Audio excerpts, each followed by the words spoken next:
have that cup of tea now, darling. This is the last bit. Right, try, dear.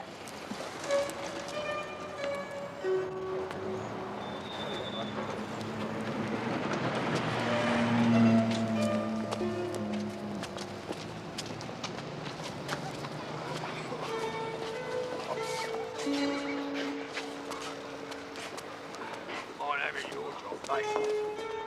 Standing there doing nothing all day. Now, easy now. I'm on the paintwork. Oh, you and your bloody paintwork.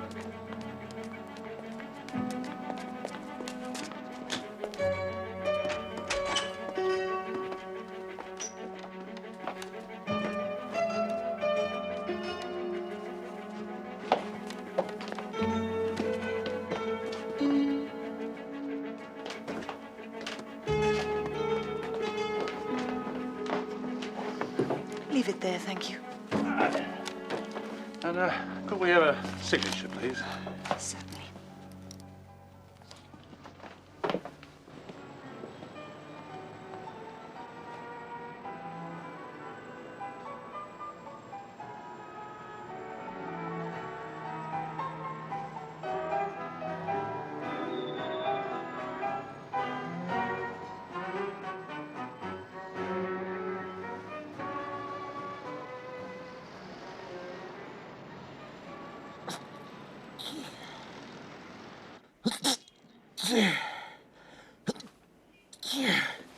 Oh, mon Dieu. Ça suffit. Mr. Poirot, you've only done 7 minutes. You'll never cure your cold if you don't obey the instructions. I can't imagine a method so undignified can cure anything. And now also I have the backache. As the post-come, Miss Lemon. Yes, and I'm afraid there was nothing for you. Oh. It's only been 3 weeks since your last case. 3 weeks is an eternity to a brain like mine. Without the constant stimulation, my little gray cells will starve and die. Already you can see I am suffering the effects.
Read it.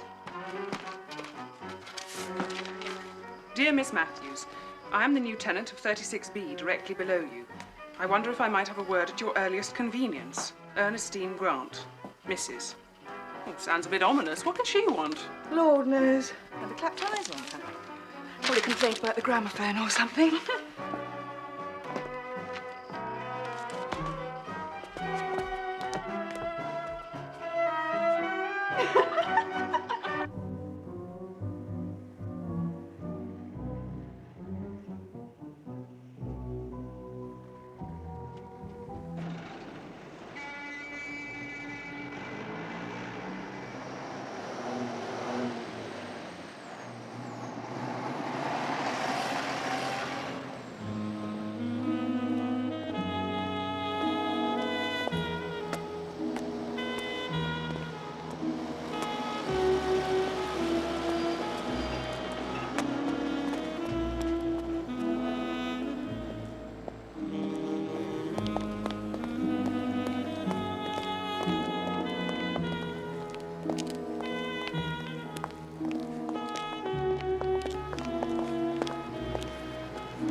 How's the cold, old boy?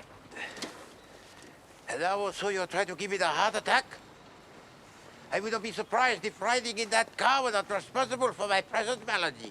She's much too much of a lady to give anyone a cold. She's running like a bird since I fitted those new gaskets. Birds do not run, Hastings. When you were little, you should have paid more attention to your lessons in biology. You're really in a bad way, aren't you? Well, my friend, as one approaches the end, one begins to see life as it truly is. Don't worry, I've got something that'll cheer you up. Really? A couple of tickets for the Deadly Shroud. You know, the new murder mystery at Wyndham's. No, my dear Hastings, that is most kind, but how can a mere stage play be compared to the real-life cases of Hercule Poirot? Tell you what, I'll wager you 10 quid you can't solve the Deadly Shroud. You on? Well, the money, of course, is of no importance. But I find your challenge irresistible. I accept.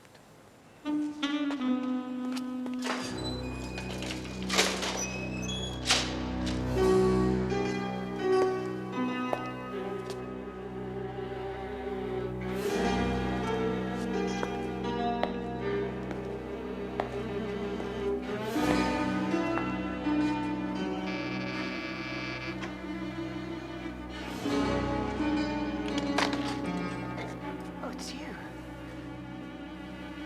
You better come in.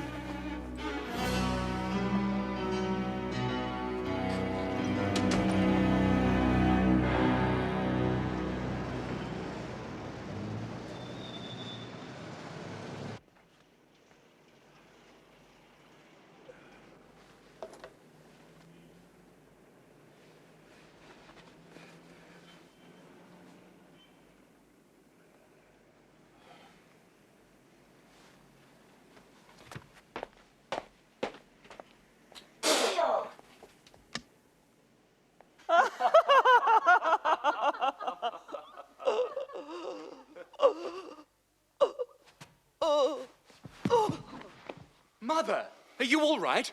Oh, my God! Help her, someone!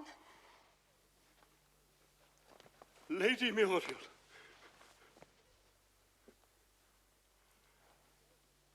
She's dead.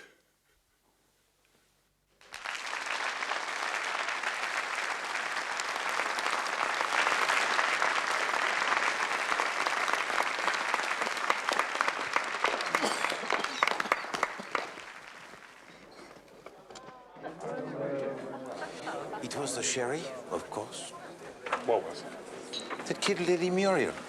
The sherry. It was poisoned. Oh, do you think so? I think that Mrs. Sadler's looking pretty suspicious.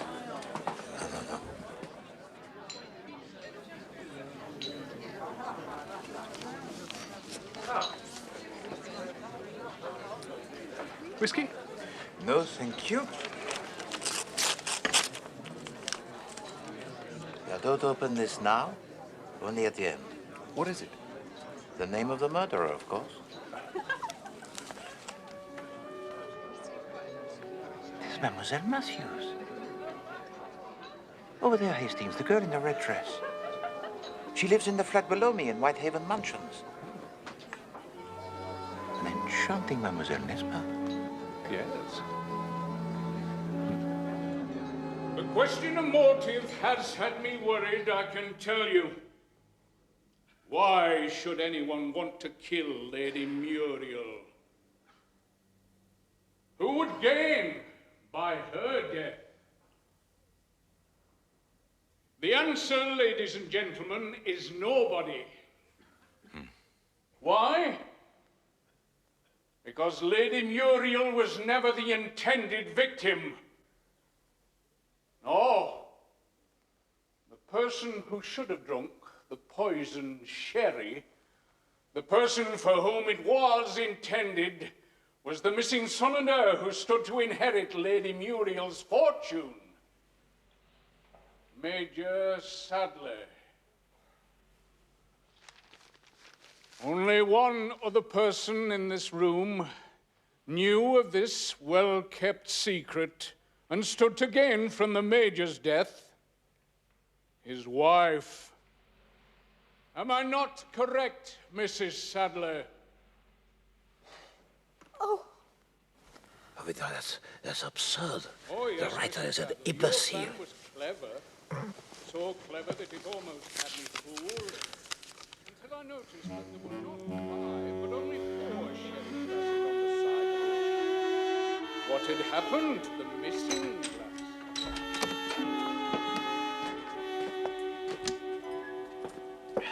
Perhaps it is time I retire, Hastings. I say, Poirot, you're beginning to make me feel badly about all this. No, not at all.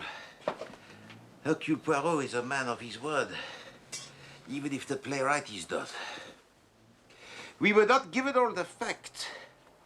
It was only at the end that we discover that Major Sadler is Lady Muriel's son. And the theater has made my cold even worse.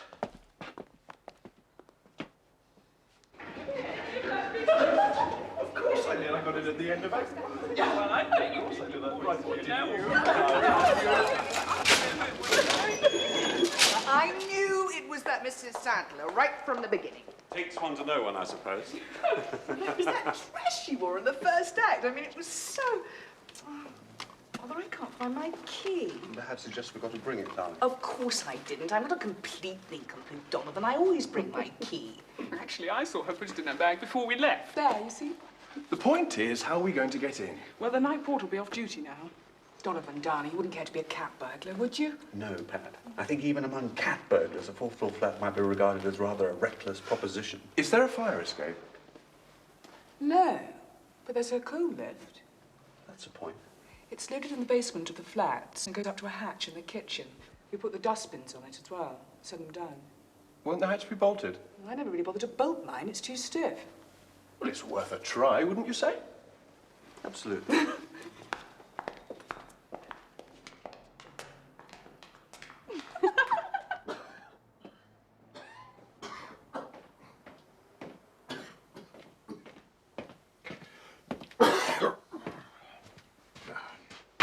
Really, my dear chap, it's not necessary. Only a bit of fun, you know. No. £10 we agreed. £10 it shall be.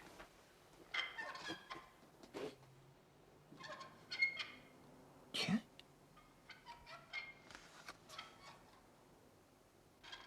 C'est curieux.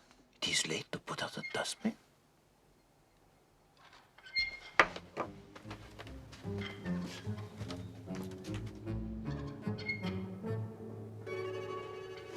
Hastings, be so kind as to extinguish the light.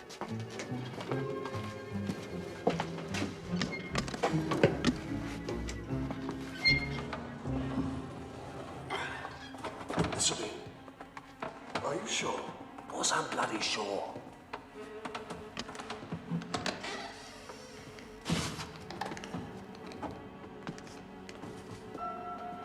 Put the light on. Damn thing won't work. Try the sitting room. All right.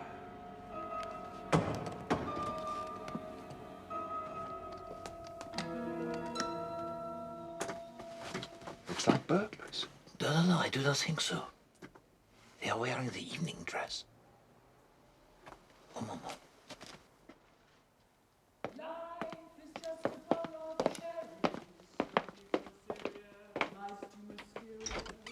You work, you play, you worry so, but you can't take your dough when you go.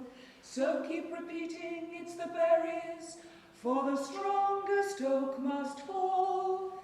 The sweet things in life to you were just loaned, so how can you lose what you've never owned? Life is just a bowl of cherries.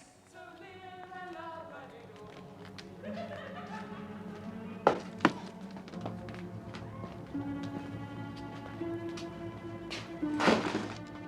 What on earth's Pat been up to? Everything's in the wrong bloody place. This isn't Pat's flat. Jeepers. This is Ernestine Grant. Oh, Lord, we're in 36B, not 46B. I suggest we get out of here before she finds us.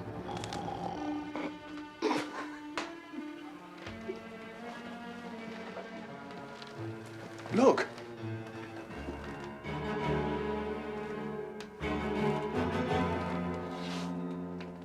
Good God.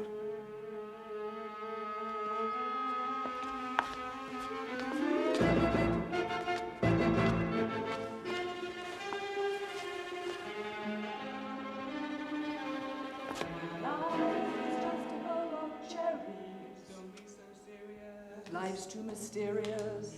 You work, you play, you worry so, but you can't take your dough when you go, go, go. What are we going to do? I don't know. Pat? Mildred? Something's happened. What is it? There's a dead woman down here. Oh, God.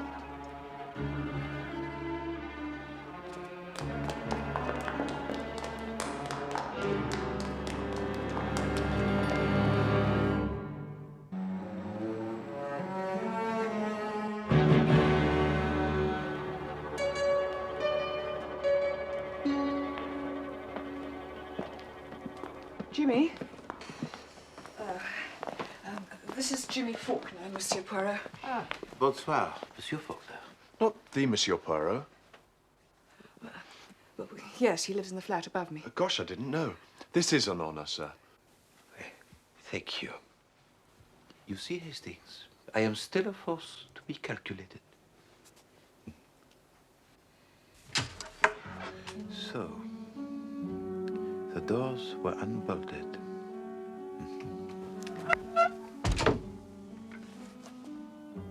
You walk across the kitchen. You say the light did not switch on. No, the bulb had gone or something.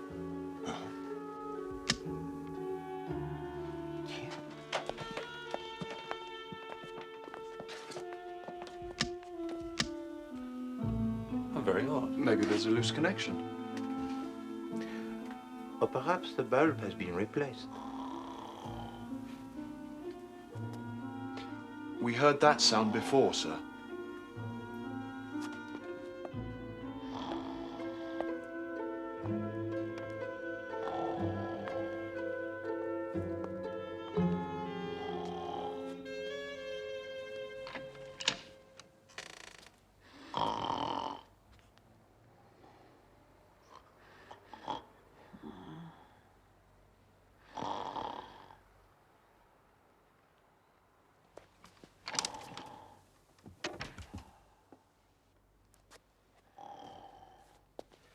It is the domestic, the maid.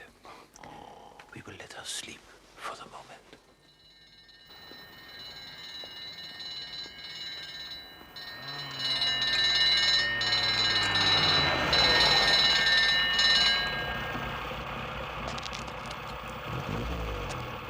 You better watch your step, lads. This is where the famous private detective, Mr. Hercule Poirot, lives. So, Donovan and I came in here. I mean, we still thought we were in Miss Matthews' flat, and then we put the light on and realized we weren't, and we saw the body. She has been dead for some time. What, hours, do you mean? What is that on your hand? What? Oh, what's that?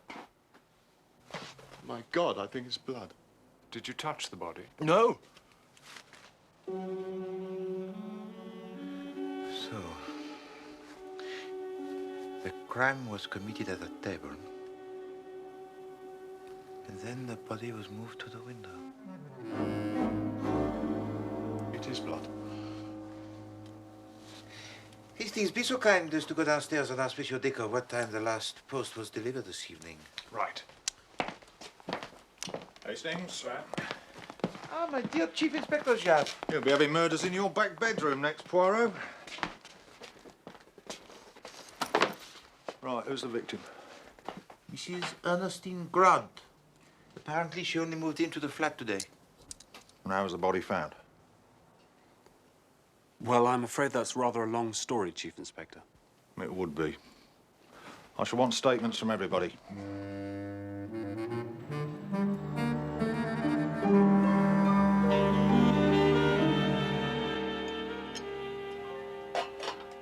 Omelette for you, Mildred.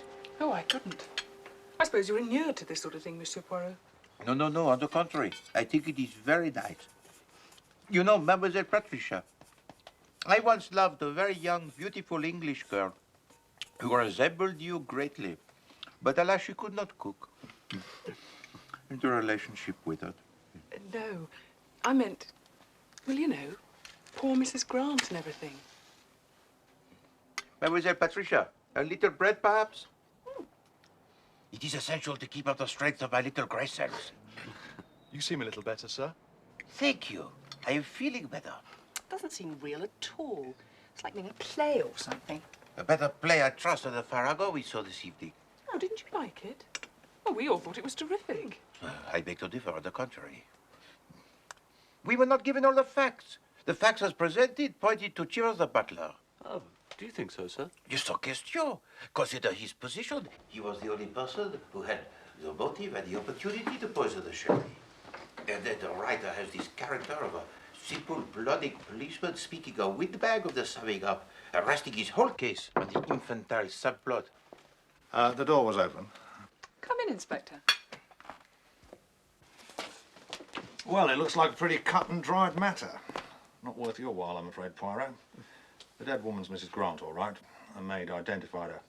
She was shot at the table with a small caliber automatic pistol.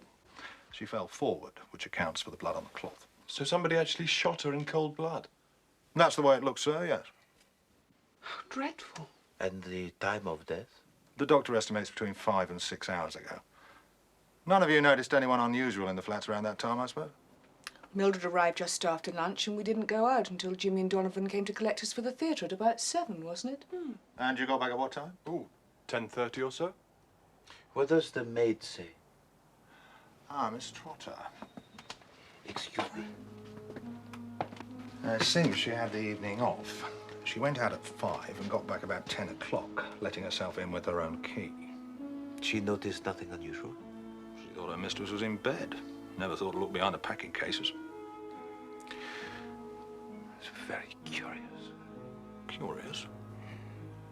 To try and hide the body.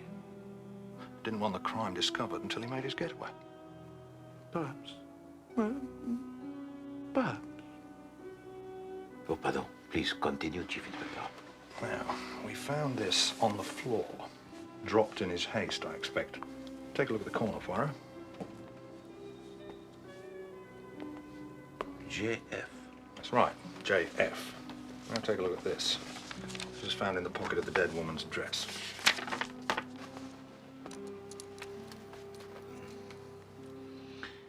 If it suits you, I will come this evening. Shall we say 6 o'clock? Fraser. An incriminating document for this Fraser. Well, I think we may take it that JF and Fraser are one and the same. A John Fraser, perhaps. We'll get a line on him in due course. Chief Inspector, sir.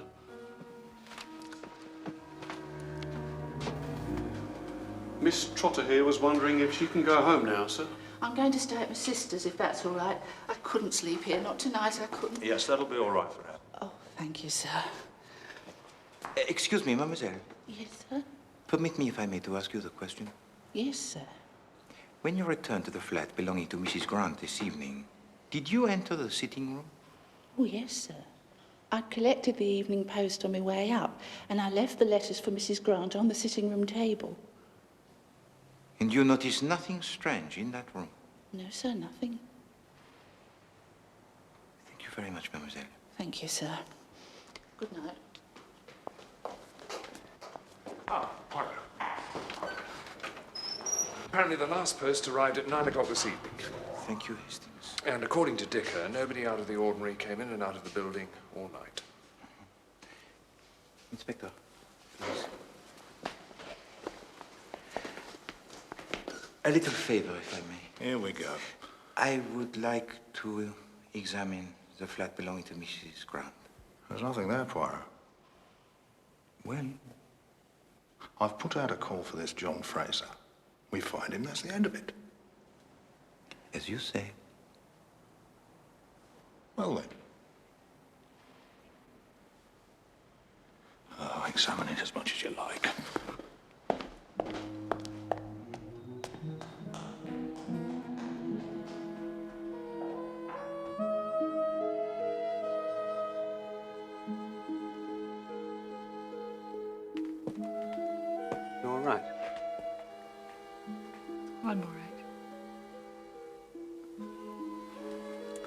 Shivering, you must be cold. There's just this terrible thing with Mrs. Grant. I know. We were having such a lovely evening.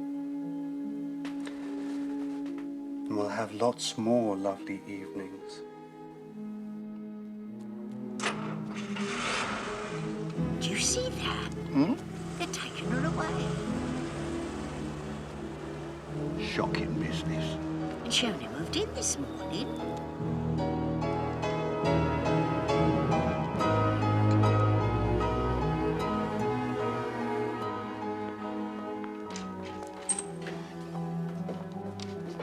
Let us, my friends, consider the facts. First, the letter, which was found at the scene of the crime with the name John Fraser written on the bottom. Then, the handkerchief with the monogram JF marked on one corner. So, it would appear, would it not, my friends, that this man, John Fraser, was careless, n'est-ce pas?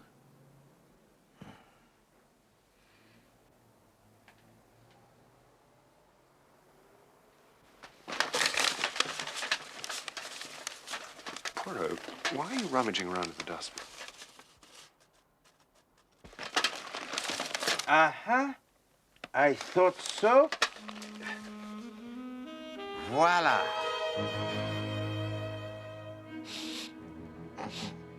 Pardon, I have a cold. Would you be so kind, Monsieur Donovan? Thank you. No, c'est dangereux. Why did he take off the lid? He's stupid. Oh. Jimmy, fetch some brandy, if you please. In the sitting room, I think. Hastings, the damn club.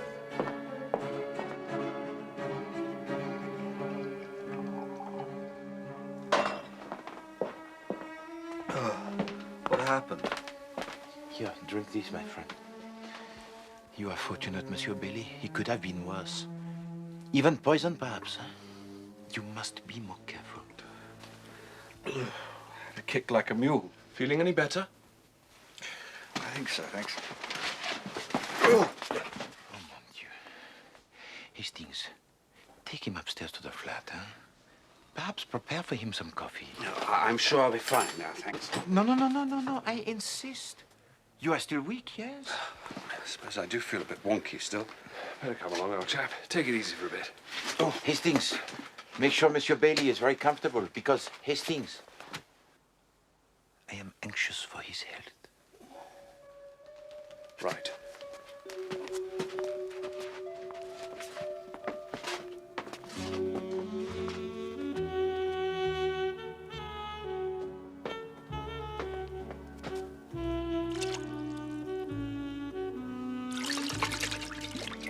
So, what now, sir?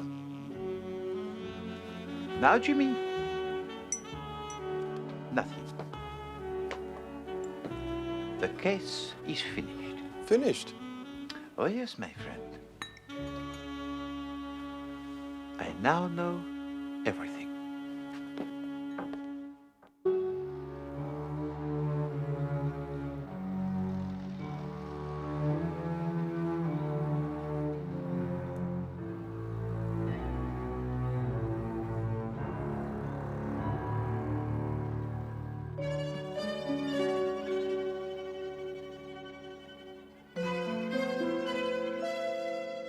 I don't understand, sir. Have they arrested this Fraser chap already? There is no Fraser chap. He is the name only. The name carefully marked on a handkerchief. The name written on the bottom of a letter which was placed in the pocket of the dead woman where we would find it. Good Lord. But who changed the light bulb in the kitchen then? No one. The light, it works to perfection. It was a ruse to get you into this sitting room. Come, I show you. You see, Jimmy, with the light on, it is obvious at once that this is not the kitchen of Mademoiselle Patricia. Eh? You would have had no reason to go into the sitting room, would you? No. No. Jimmy, what is this? The key to this flat? No. It is the key to the flat upstairs. The key to Mademoiselle Patricia's flat. Monsieur Bailey stole this key, Jimmy, from her bag, and I presume sometime during the evening. Donovan stole it? Yes. What on earth for? To prevent you all from going into her flat when you came back from the theater. But why would he want... Oh, mon Dieu! To drive you into this flat instead. To drive you, my friend, into the service lift. But where did you find the key? Where I expected to find it. In the pocket of Monsieur Bailey. You see, Jimmy, I only pretended to find this bottle in the rubbish bin. I had it in my pocket all the time. But I hand it to Monsieur Bailey, he sniffs it, and pff. In this bottle is ethyl chloride, a most powerful instant anesthetic. So, for the few moments, Monsieur Bailey is unconscious. But it is time enough, while you are in this room, to fetch the brandy, for me to take the 2 items from Monsieur Bailey's pocket that I knew I would find there. Yes, No, patience, my friend, and you will learn everything. I ask myself, why hide the body behind the packing cases? To gain time? Yes. But for the very special reason.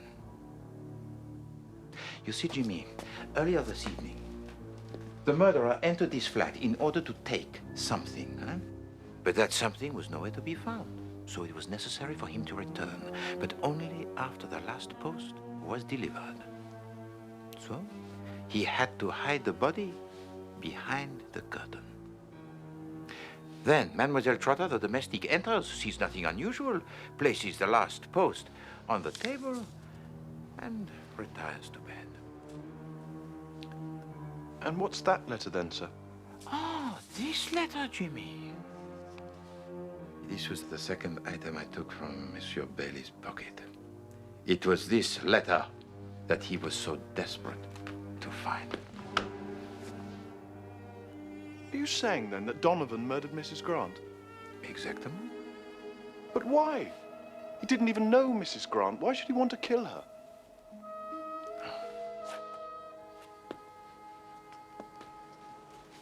Jimmy, before I tell you, allow me to ask you a question. It is a most personal one. Are you in love with Mademoiselle Patricia? Oh, come on. Don't be shy. If I were your age, monsieur, without doubt, I too would be in love with her. Well, yes, as a matter of fact, I care for Pat damnably, but of course she's engaged to Donovan. She will need you once this trouble is known. How do you mean? Once this case becomes public, Jimmy, it will be very difficult to keep her name out of it entirely. You see, Mademoiselle Patricia was the motive for the murder. Poirot! Vite! Poirot! He's made a dash for it!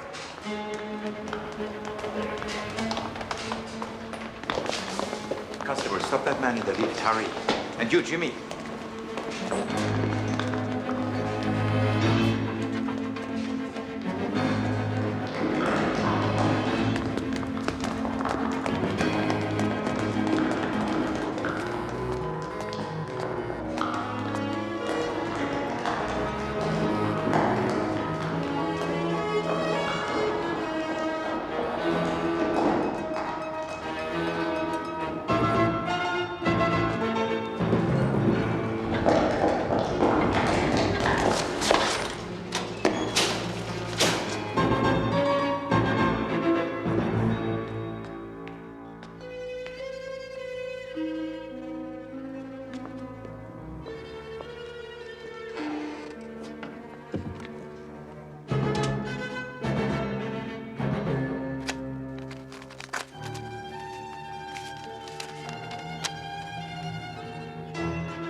Well, there's not a sign of him out there, sir. That's dashed odd. He can't have got far. Uh-huh. Your friend is not a fool, Monsieur Faulkner. He presses the button inside the lift, but does not descend himself. Voila. Quick, the basement.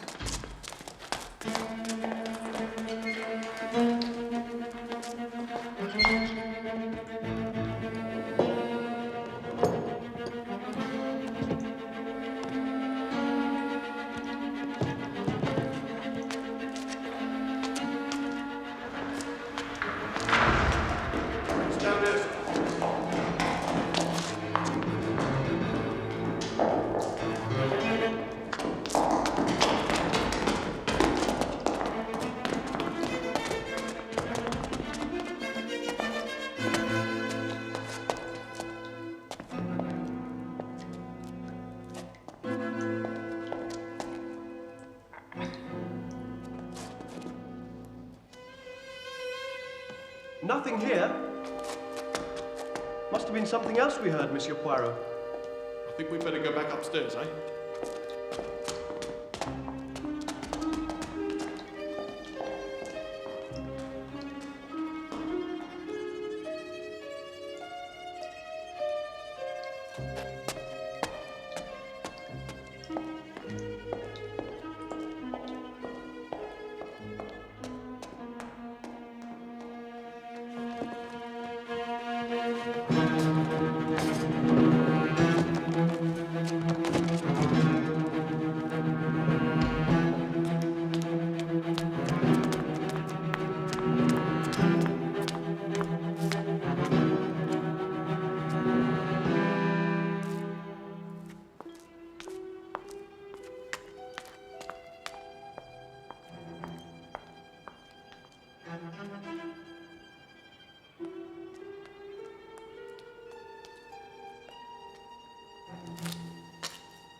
Nothing round the back, sir?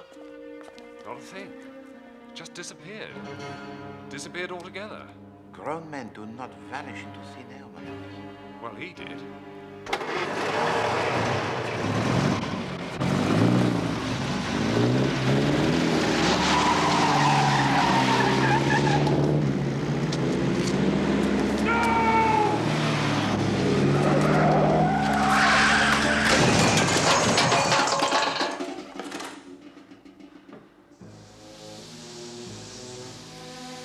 Oh my God, Donovan! Monsieur Bailey! Monsieur Bailey! I'd better call an ambulance, sir, I think. Is he badly hurt? Oh my God!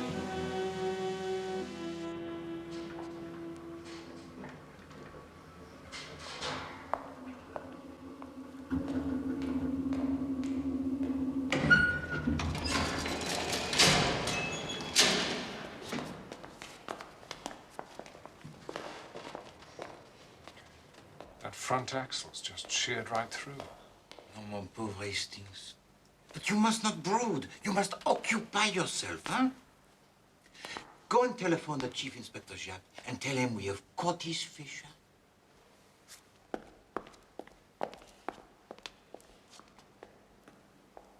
What's happened to Donovan? It'll need a whole new front end.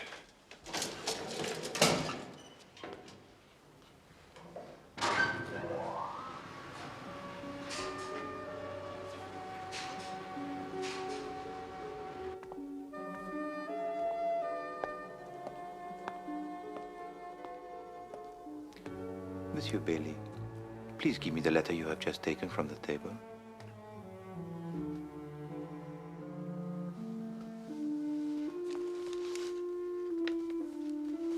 Thank you, monsieur.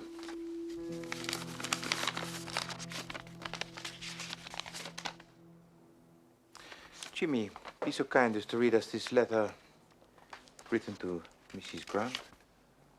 Well, it Looks as if it comes from a solicitor's. Dear Madam, we return the document you forwarded to us. It is quite in order, and the fact of the marriage having taken place abroad does not invalidate it in any way. Yours truly, etc., etc. So, Jimmy, you ask why Mrs. Grant, huh? Eh bien, voilà. The marriage certificate between Donovan Grant and Ernestine Trapshaw, dated 1930. Who's Donovan Grant?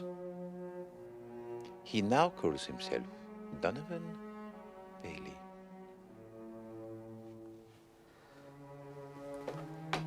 I wanted a divorce.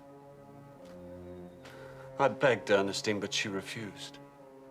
Said she'd never let me free. After I fell in love with Pat, Ernestine started hounding me. Telephoned me every day, held it over me, threatening to tell Pat everything. Drove me mad.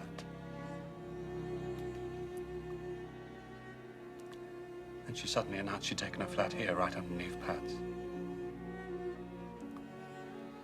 I couldn't believe it.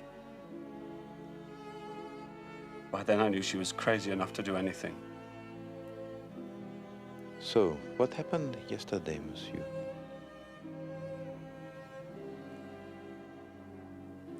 Ernestine called me in the afternoon. Said she'd written to Pat to arrange to see her, to tell her the truth about us. Well, I naturally assumed the worst. I knew I had to do something once and for all. I called round to her flat around about 6. Oh, it's you. You'd better come in.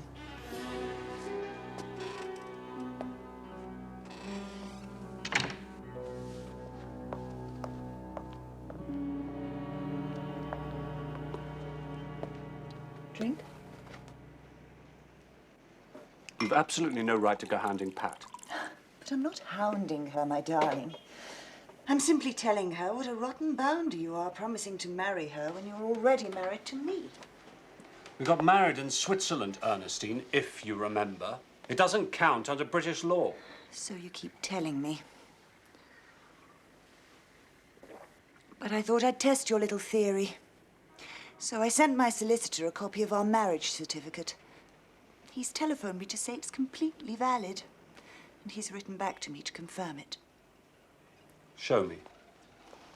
I haven't received his letter yet. It'll arrive in the evening post, I expect. It's going to be quite a shock for poor Miss Matthews. I'm warning you, Ernestine. If you approach Pat, so help me God, I'll kill you, I swear it. Oh, Donovan. Don't make me laugh. Now run along and try and impress somebody else, will you? Poor Miss Matthews. You really have let her down, Donovan.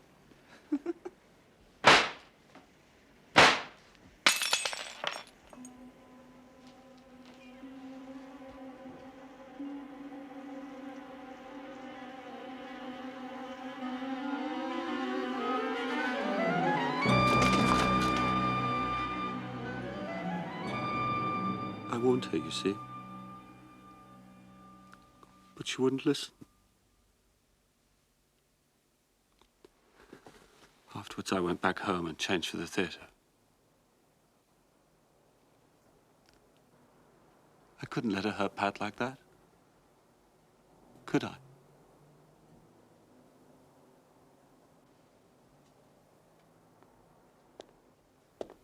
Ah, my dear Chief Inspector. Came as fast as I could, Poirot. No, my friend. You came just in time. The case is closed.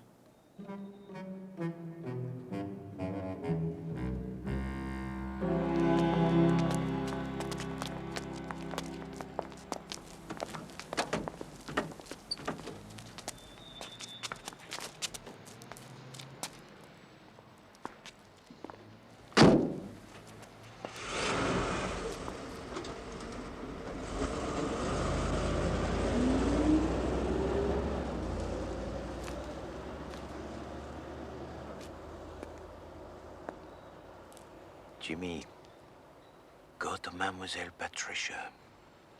She doesn't want me. She wants him. No, mon ami. She needs you. Go on, go to her.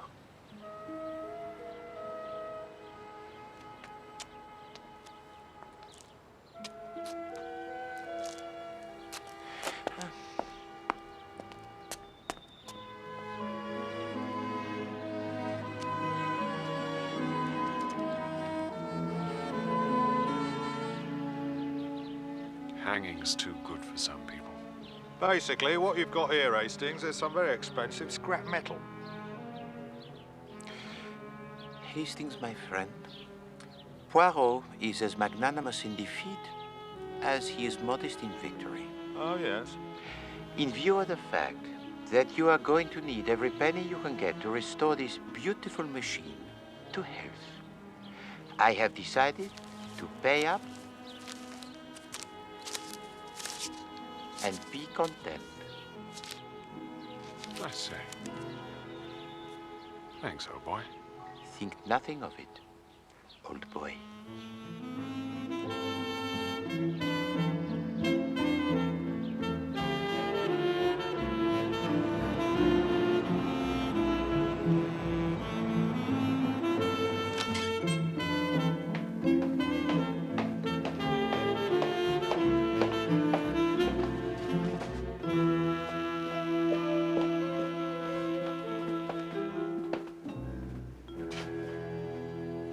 Good morning, Miss Lemon.